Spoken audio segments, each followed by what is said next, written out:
Northern Irish singer Brooke represented Ireland at Eurovision last year but didn't get through the semi-finals, which was a travesty. That's so good though. Called Come Alive.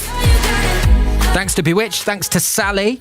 Dermot is back next week with Gaz Coombs. And thank you for having me. This is Radio 2 on the BBC Sounds app, on your smart speaker, and on 88 to 91 FM. With the BBC News at 10 o'clock, this is Jason Kay. Two boys aged 14 and 16 will appear in court this morning, charged with murdering another teenager in Northampton. Rowan Shand, who was 16, was stabbed near a hotel in the Kingsthorpe area of the town on Wednesday. Security forces in France remain on standby for more protests about President Macron's retirement reforms. The French government wants to push the retirement age up by 2 years to 64. The dispute and outbreaks of violence forced a planned state visit by the King to be postponed. The leading human rights watchdog, the Council of Europe, has warned that sporadic acts of violence can't justify excessive use of force by authorities.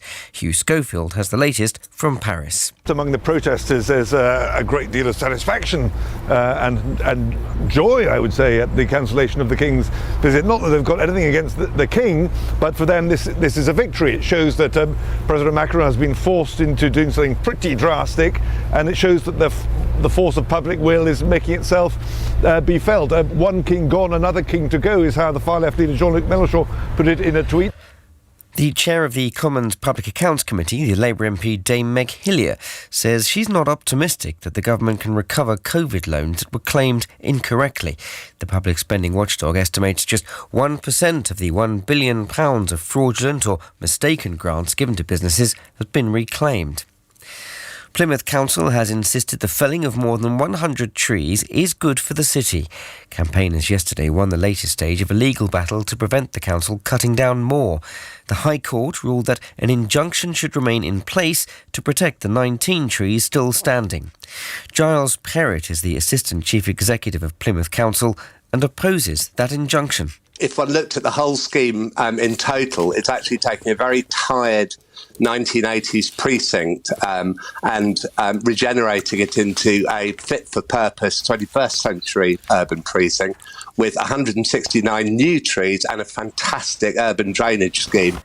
The actress Gwyneth Paltrow has told a court that she did not cause a skiing accident in the US state of Utah 7 years ago, insisting that responsibility lay with the man suing her.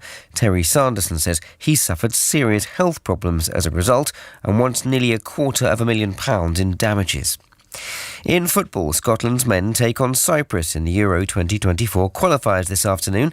The last time the two sides met, Scotland scored in the 89th minute to take victory. The manager, Steve Clarke, says Scotland must do the same again. We have to go off to a good start. Forget the Spain game at the minute.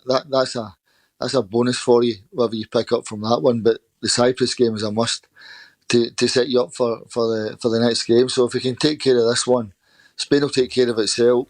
Everybody knows what you're up against with that one, but this is a must-win, this one. And Wales will face Croatia tonight. And the weather, variable cloud and showers for many today. That's the BBC News at 3 minutes past 10. On the BBC Sounds app, on your smart speaker, and on 88 to 91 FM. Thank you, Jason. Thank you, Richie, and good morning.